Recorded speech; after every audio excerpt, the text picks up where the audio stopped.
I will tell you, it's not that you won't be fearful. You might have fear, but courage is the ability to go forward and do what you have to do in the face of that fear. Because fear is just one of the fires of leadership. That's what it is. Hey there, my name's Ashley Church. And I'm Erin West. We were once newly promoted crime scene and latent print supervisors on mutual struggle buses as we both simultaneously tried to navigate through the challenges within our forensic units. Now we run a business where we create tools and resources that we wish we had had to make these transitions easier. We like to talk about the experiences we've had in the forensic field, the good, the bad, and the ugly, in the hopes to create awareness around these issues and move the needle forward to create positive change in the forensic community. So if you're a forensic professional, regardless of your years of experience, who's not afraid to dive into real, raw, and sometimes uncomfortable topics, you're in the right place.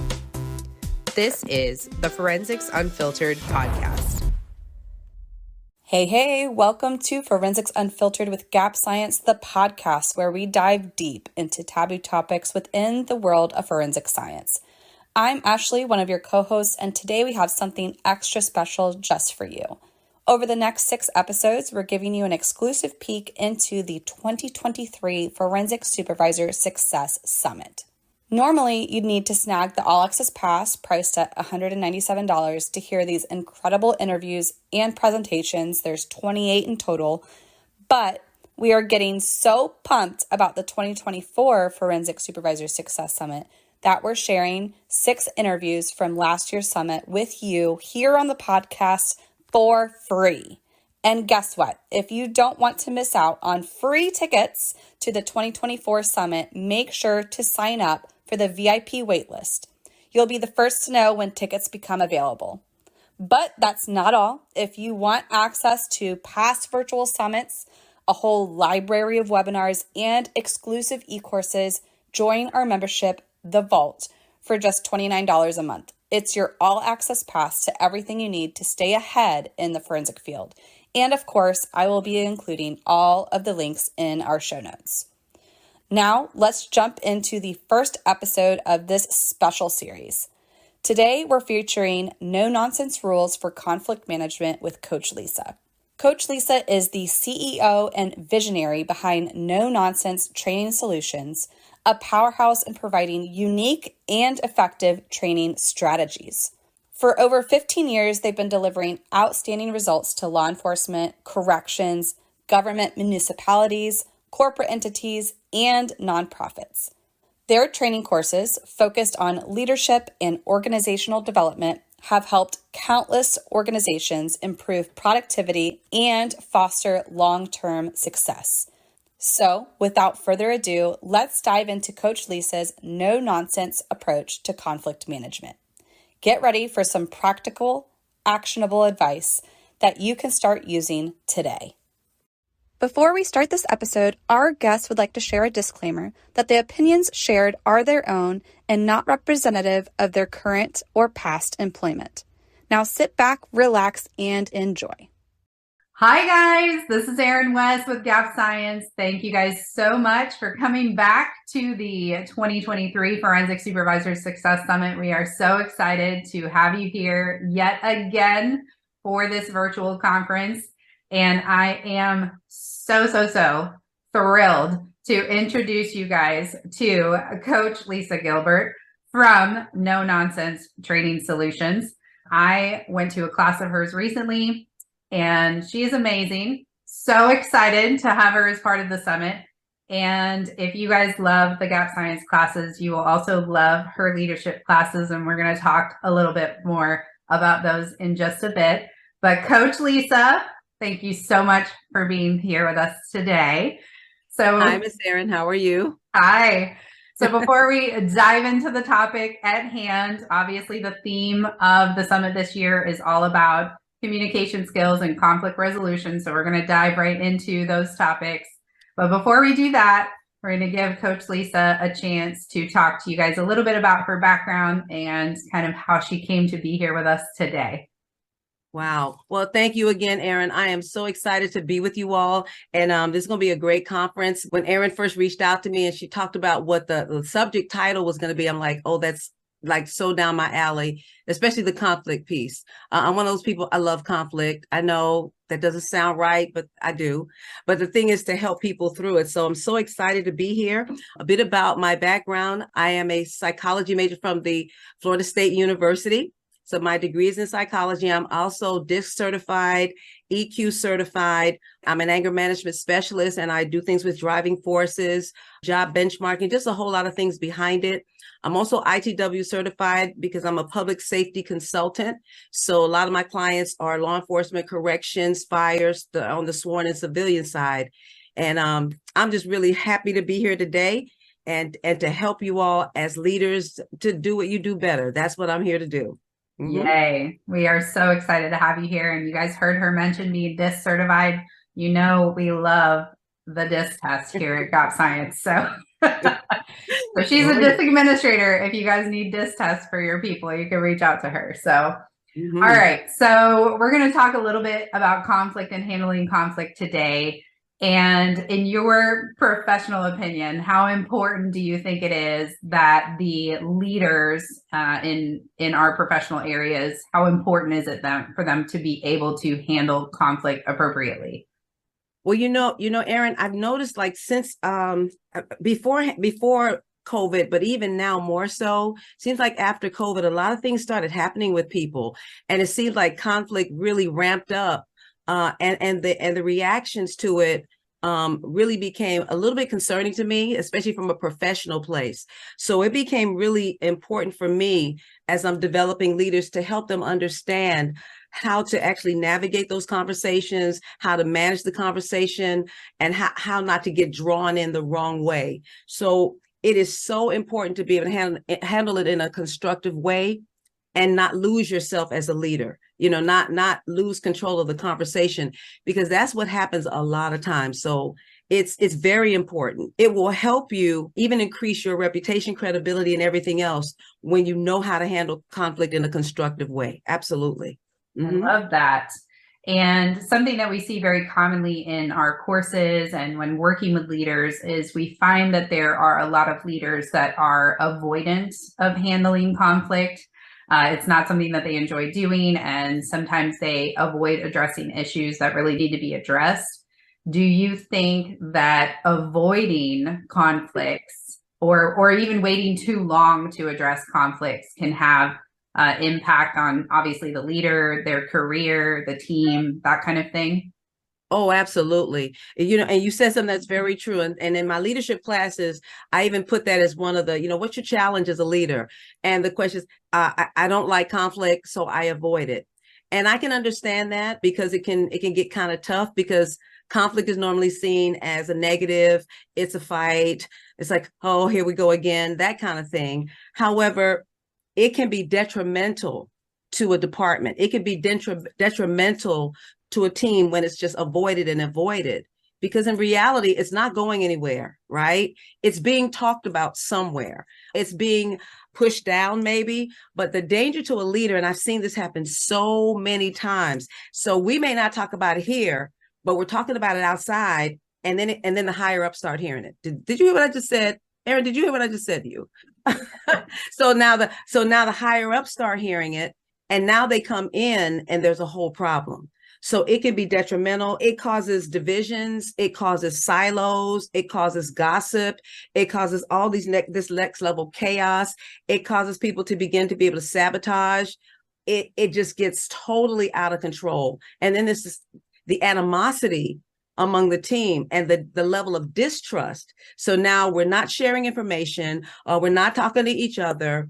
Let's say you and I have a conflict. I may say, you know what, so-and-so tell Erin. So now we got a third person communicating when it should have always been just you and I, Mm-hmm. So it is detrimental. That's huge. Mm-hmm. I actually love that you said that. And I want to circle back to that. But one of the things you said first was that conflict doesn't have to be negative.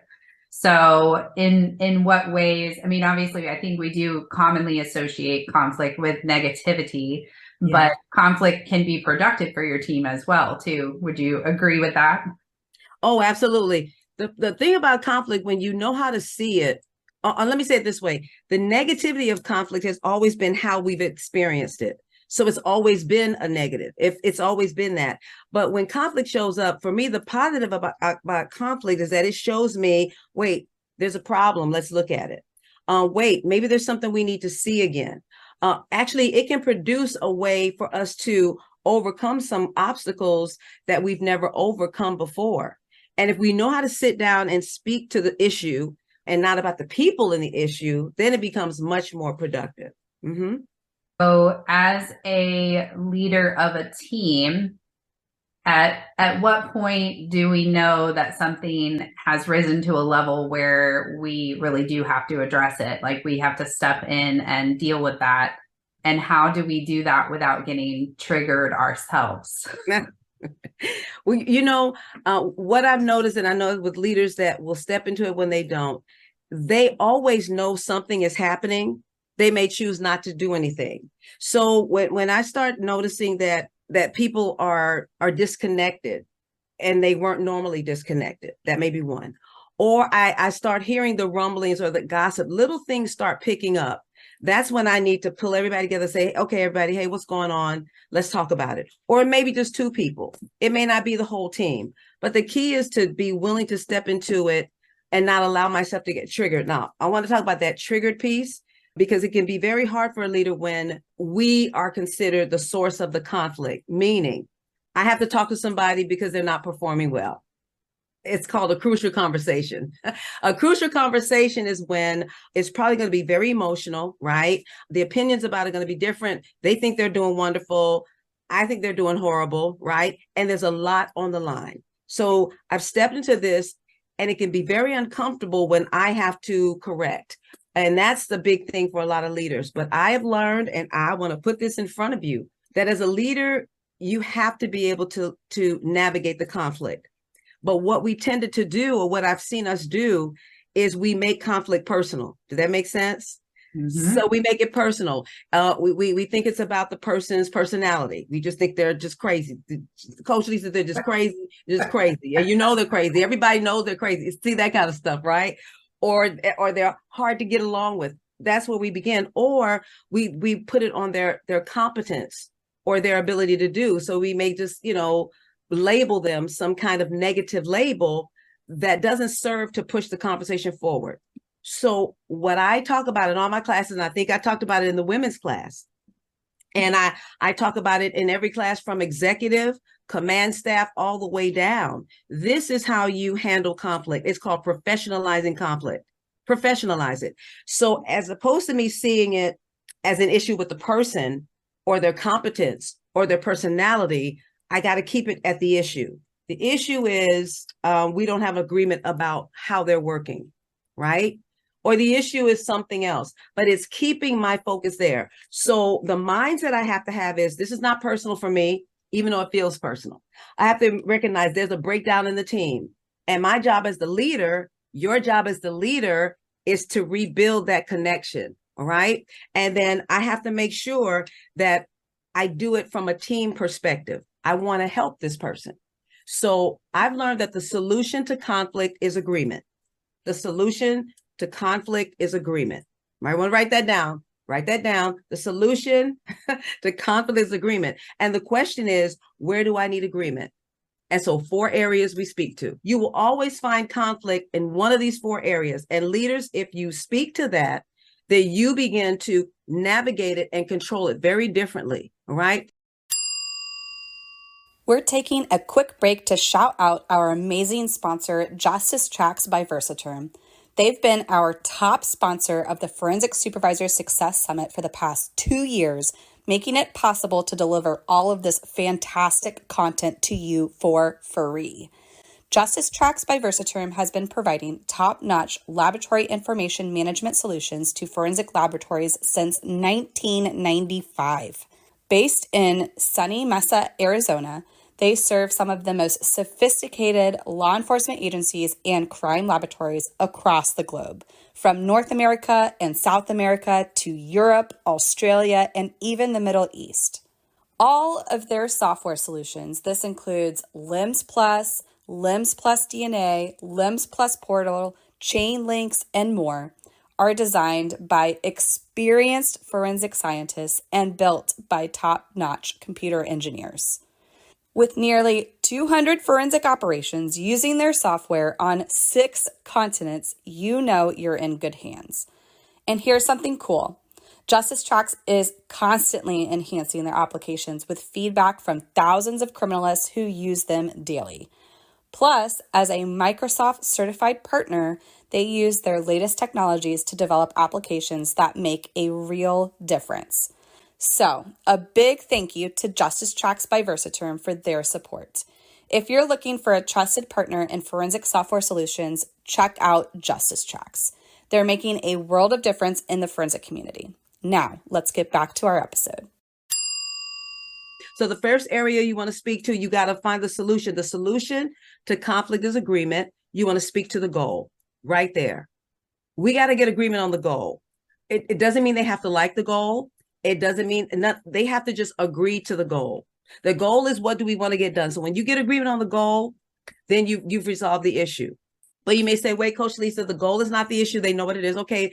Then the next level we look at is the role, everybody's role to get us to the goal. And sometimes that's where you have a clash, because I may have to move people around, right? I may have to use their expertise somewhere else, and they may not like the move. That's what I noticed a lot after COVID.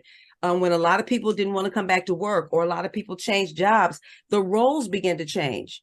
Departments needed people other places, and the roles got moved, and people were angry. They didn't want to do it. That's above my pay grade. You've heard it before. That's not what all those things. But you have to get them to understand, this is the role I need you in because of your expertise. And if you get them to understand, they get agreement, the conflict is resolved. If that's not it, so the goal is okay, the role is okay, then the next question is, what are the expectations? Did you make it clear? Because if there are unclear expectations, there will be conflict. What do you think? 100%. Yeah. If people don't know if people don't know what you expect, then that's where the conflict comes. So I can only inspect what I expect. Yeah. I can only inspect what I expect. So I got to show you what I'm expecting and make sure it's clear. So now we got the goal. I think sometimes as leaders too, we make the mistake of having expectations in our mind that we never actually express out loud. Oh, yeah, I talk to my own self. Yeah. I mean, like, wait, Erin, how long you been working with me? You don't know what I expect by now. See, that's what. Yep. Or the assumption that they will do the same thing that you would do in any given situation. Yeah. Absolutely. One of my development areas, I'm very transparent, is always I have to always step back and make sure that I don't over delegate and under instruct. Did you hear me? So because you know what, I'm a big person on developing everybody around me. So if you want to learn something, I'm like, come on, let's go, and I'll give it to you. But then I got to slow down to help you understand the expectations. If not, it creates conflict. Yeah, that's good. So we can't assume that. Leaders never assume that they understand or they know the expectation. And then so once we got the expected, last thing is procedures. And that's easy for you all. It's called SOP. It's called the policy. It's called there's no fight about it. If they don't like it, that's not our problem. So the four things: professionalize the conflict, speak to the goal, speak to the roles, expectations, and procedures. Nobody can play games with you. No one can trigger you. They can't take you off to other conversations. Bring it back to those 4 places, and you will always control the conversation. And Erin, I even built a worksheet that I give out in our leadership boot camp that helps a leader craft out the conversation so it keeps you on point. Everything about what we do is practical things and tools that you can take away to do what we just talked about in the training. Love it. Love it. And I know some of you guys just heard those 4 things. And when she said procedures at the end, you were like, oh, my SOPs are looking a little rough right now. So now is a great time, if you have had some of those conflicts with your staff members over procedural things, SOPs should be updated frequently. And they should be specific for your unit. A lot of us were obviously in forensic divisions. A lot of times we just use the generic SOPs for our agency, but we should really be making specific procedures and policies for how our units function. So that's awesome. That's excellent. Mm-hmm. Yes. So a couple things I wrote down while you were chatting about those things. So one of the things that you had kind of brought up was using some of those things to overcome objections, like when you're having discussions with people. So do you have any additional tips or anything for when someone is coming to you and being argumentative, like overcoming some of those objections with them? Mm-hmm. Well, the first thing is, before I enter that conversation, especially again, if it's going to be, we call it a difficult discussion, crucial conversation, there is extra preparation you make. The first thing when you work with people, okay, they're going to be argumentative, okay, or they're going to be silent. For me, the silent one can be the harder one because it's going to take more time. But the ones that like to do the pushback, so you'll start talking and it'll be, oh, well, what about Erin? And what about this one? Stop, say, okay, wait a minute. This is a conversation between you and I, and this is for your development because I need to make sure you're here. If they want to talk about, well, I don't have the training that I need. Okay, well, we'll get you the training you'll need. Every objection, if they want to talk about, well, I can't come to work at that time. Well, what do we need to do to help you get there? If I need to, I want to say this, I know there are a lot of jobs, position areas that can do flex time, but let's say you don't have that option. Maybe you could give that person, okay, a week to get it together, 2 weeks, but whatever you do, you're giving them that option to resolve this conflict for you. Did that make sense? Mm-hmm. Yeah. And the thing is, so once we come to an agreement now, and if they don't do it, when I have the next conversation, it's not the first conversation. This conversation now, the focus is on why they didn't do what they said that they would do. Yeah, you transferred all the responsibility. You worked with them to give them options, and then you transfer the responsibility to them to handle it. Exactly. And see, what I'm doing is I want them to accept ownership. We're accountable together, but there's a place of ownership and accountability when we're talking about being a professional in the workplace. We're not children. There are people depending on us. There are people that are looking to us for information. And literally what I hear all the time is there are people that cause conflict. They've been difficult and they've always been difficult because no one would deal with them. No one would have the conversation. No one would take the time. But for some reason, when I was in leadership, I would be the one to take the time. And I didn't even have the process like this.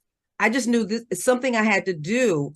And I could always get them to shift to where I was going. Did it take a little time? Yes.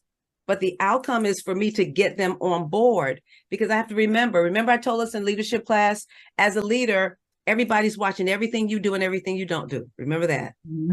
And everything you do counts and everything you don't do counts. So when you refuse to deal with conflict, when you refuse to deal with a difficult employee, that's a reflection on you as a leader. Always. So as afraid, you might be afraid. I understand. Step into it. Have your paperwork.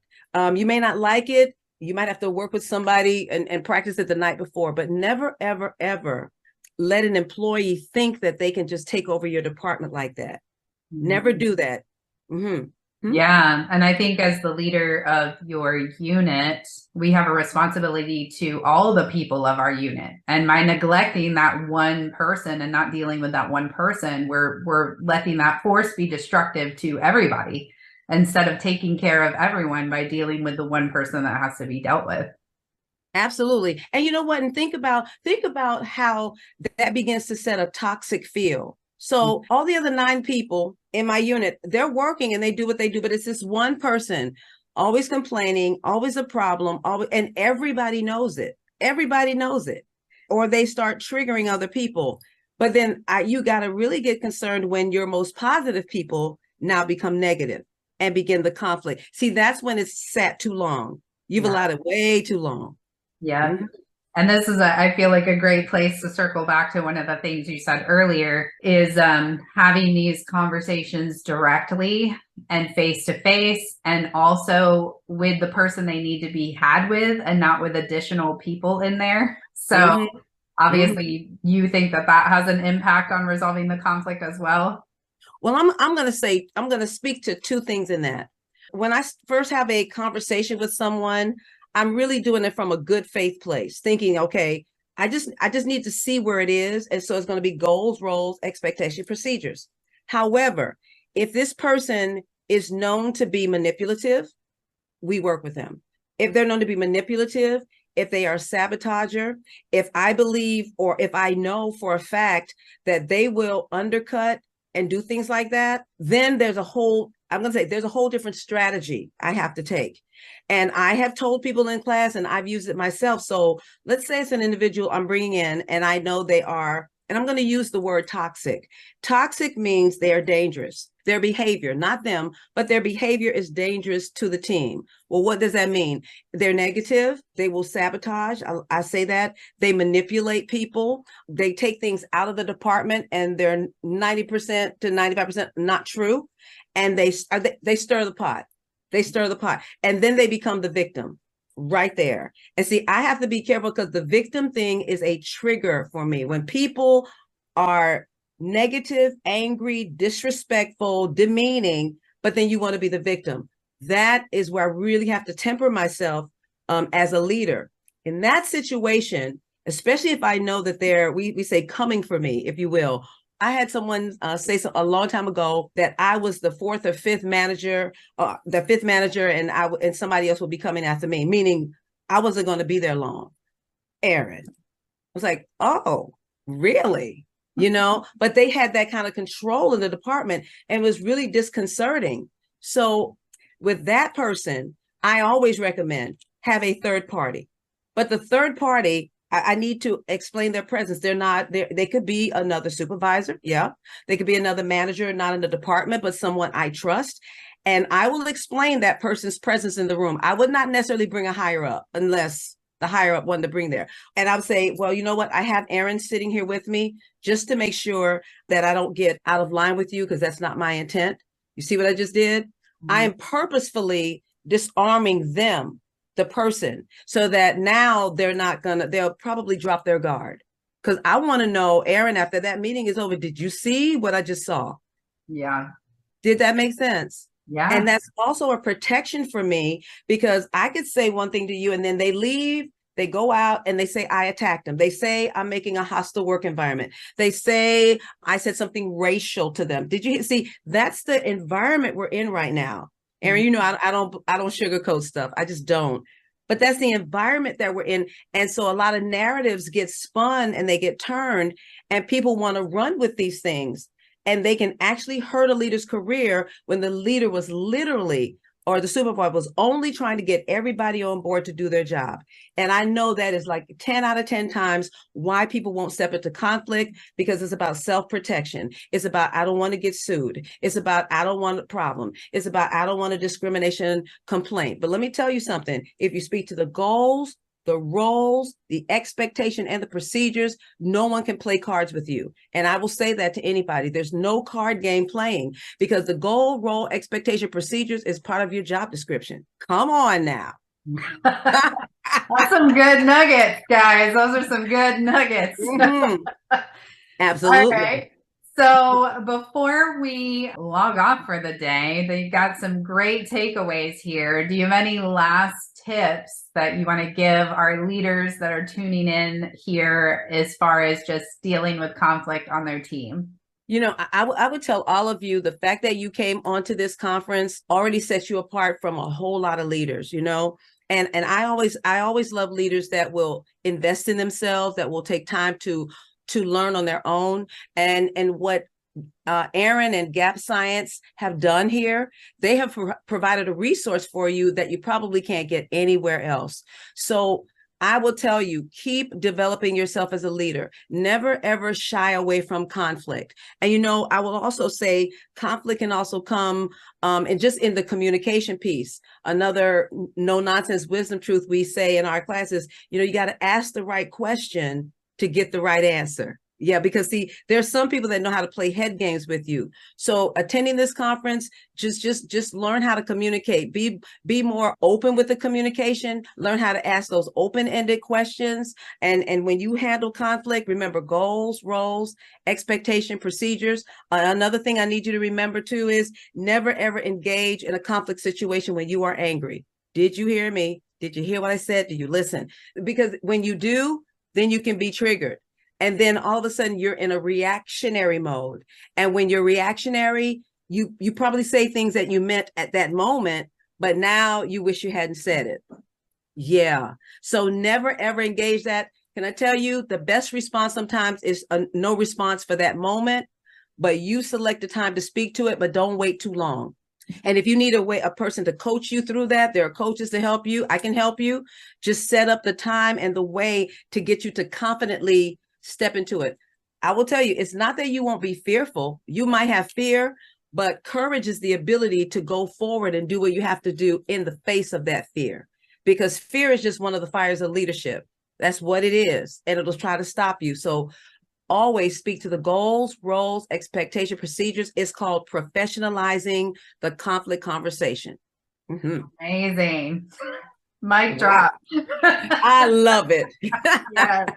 Love it. Love it. Okay. Thank you. Before we check out, tell them a little bit more about where they can find more Coach Lisa. All right. Again, I want to say, Erin, I thank you so much for this. I'm grateful that I met you in that class that day and that you just reached out to me and listen, y'all, listen, she chased me. She had to tie me down. See, I love her. Because I'm just all over the place, but I really, anything that's being done about or done with leaders and development, I love it. So the name of my company is No Nonsense Training Solutions. The website, www.nononsensetrainingsolutions.com. You can find us there. And my email is Coach Lisa at nonontraining, NONON training.com. And listen, reach out to me. I respond to my own emails. I really do. My heart is to help you because I have the ability to help you see what you can't see, hear what you can't hear, and to know what you need to know. I like to change the game for a leader. So I'm the leadership strategist to help you do better at what you do. And I'm excited to come on board and help you. So I hope to talk to some of you. That's awesome. So we'll drop her information below. I've already had people in the past reach out to us for coaching, and I've actually sent them your way. So if you guys want leadership coaching, you can go directly to Coach Lisa, and we'll post her website below so you can check out some of her classes. If you do reach out to me for coaching, the first time is always complimentary because sometimes you don't need all of it. You just need somebody to just open up a window and show you you're like, oh my gosh, I got it. And that's all you need. I do that too. So I just wanted to put that out there. That's amazing. Amazing. Mm-hmm. This was an awesome first presentation of our summit. We hope you guys are with us for the rest of the week and that you enjoy all of the communication and conflict resolution tips you're going to get this week. And we will see you at the next presentation. And that's a wrap for today's episode. We hope that you enjoyed No Nonsense Rules for Conflict Management with Coach Lisa. But remember, we will be announcing when you can catch more interviews and presentations just like these to our VIP waitlist. So click the link below. It's ForensicSupervisorSuccess.com and make sure to sign up. You will be the first to know when free tickets to the 2024 Forensic Supervisor Success Summit become available. And if you want continued access to this interview, along with 27 other interviews and presentations, grab the all access pass to last year's 2023 Forensic Supervisor Success Summit. But honestly, the best deal is joining our membership. Sign up for the Vault just for $29 a month. You get access to our past virtual summits, a library full of webinars, and featured e-courses. It is the ultimate resource for forensic professionals. Tune in next week as we continue this exciting series.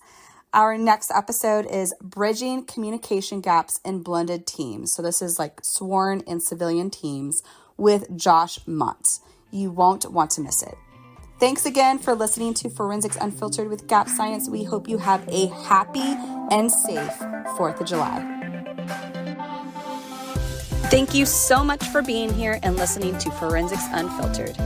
If you liked this episode, would you do us a favor and leave a review letting us know specifically what you liked about this topic? It will only take a minute, but it will really help us plan future episodes so we can bring you more topics that you want to listen to. We'll be sure to provide any links from today's episode in our show notes on our website. Head to www.gapscience.com. Until next time, stay safe out there.